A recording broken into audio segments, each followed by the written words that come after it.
Para ilmuwan mempelajari lebih lanjut tentang sumber daging apa yang dapat berfungsi sebagai alternatif yang lebih berkelanjutan untuk daging sapi, babi, dan ayam.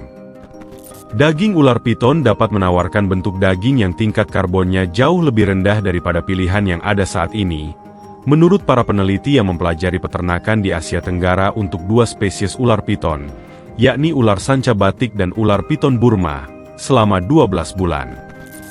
Daging ular piton ternak mungkin menawarkan alternatif yang lebih berkelanjutan daripada daging ternak lainnya, karena mereka dapat berkembang biak dengan cepat, bahkan saat makanan tidak tersedia secara melimpah, menurut sebuah penelitian yang diterbitkan dalam Scientific Reports.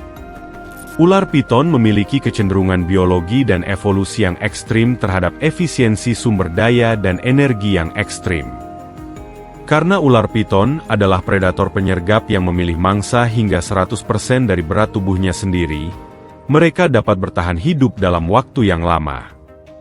Menurut laporan tersebut, ular piton tersebut diberi makan berbagai protein lokal setiap minggu, seperti tikus liar dan tepung ikan, dan diukur serta ditimbang secara berkala selama periode 12 bulan.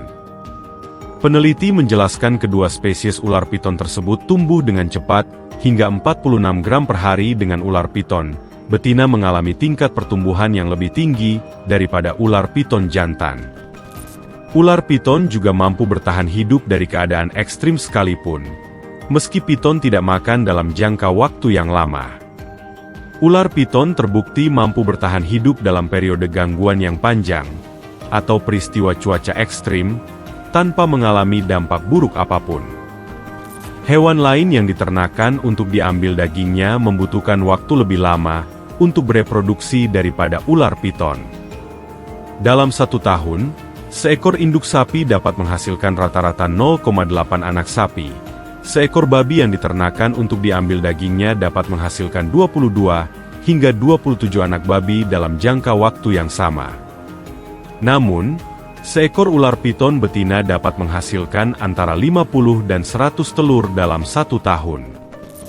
Dunia membutuhkan protein berkualitas tinggi dengan jejak karbon yang jauh lebih sedikit terutama, karena efek perubahan iklim terus memburuk.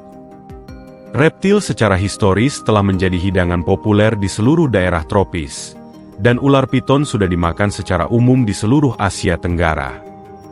Tren ini mungkin dimulai secara alami, saat para petani memasukkan ular piton ke dalam ternak rumah tangga mereka. Daging ular piton yang diolah menghasilkan 2 potong daging putih besar yang sangat mirip dengan potongan daging ayam. Vietnam punya satu desa yang terkenal dengan kuliner dari daging ular. Desa ini jadi destinasi kuliner favorit para turis yang berlibur ke Vietnam. Le Mat merupakan desa yang ada di wilayah Viet Hang Nguyen. Letak desa ini tak terlalu jauh dari pusat kota Hanu di Vietnam. Sejak dulu desa Le Mat terkenal sebagai tempat bersarang segala jenis ular sekaligus menawarkan hidangan ular yang enak. Para turis hingga warga lokal bisa belajar menangkap ular, sampai melihat langsung proses pengolahan daging ular di sana. Makanan yang disajikan tak hanya sup saja, minuman beralkohol dari bisa ular pun tersedia di sana. Desa ular ini sejak dulu menarik banyak turis dari berbagai dunia untuk berkunjung ke sana.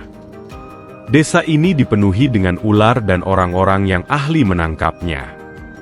Para turis yang suka tantangan dan pengalaman baru akan disuguhkan dengan pemandangan alam, hingga belajar cara menangkap ular.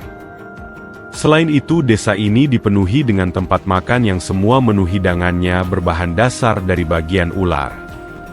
Ular bukan lagi menjadi makanan ekstrim atau aneh di wilayah Asia. Mulai dari Cina hingga sebagian kecil Indonesia, konsumsi daging ular sudah ada sejak dulu termasuk di Vietnam. Di sini daging ular dianggap sebagai makanan mewah dengan harga yang tinggi. Kesan gagah juga selalu dikaitkan dengan hidangan ular. Ada kebanggaan tersendiri bagi orang Vietnam untuk menyantap makanan dari daging ular. Biasanya daging ular yang diolah menjadi makanan menggunakan jenis kobra dan piton. Hampir setiap restoran di desa Le Mat meletakkan ular kobra di dalam kotak yang aman. Baru setelah pembeli memesan makanan, ular-ular tersebut dikeluarkan dari kotak sehingga semuanya masih dalam keadaan segar. Selain daging ular, Asia Tenggara juga merupakan salah satu penghasil kulit ular terbesar di dunia. Kulit ular piton seharga kurang lebih 1 miliar euro, atau sekitar 15,5 triliun rupiah, masuk secara ilegal ke Eropa setiap tahunnya untuk memenuhi kebutuhan industri fashion yang terus membengkak. Pemasok terbesar adalah Asia Tenggara yang tahun lalu mengekspor 500.000 kulit ular piton ke pasar gelap di Perancis, Jerman, dan Spanyol. Informasi tersebut terungkap pada studi yang dibuat Python Conservation Partnership Fund.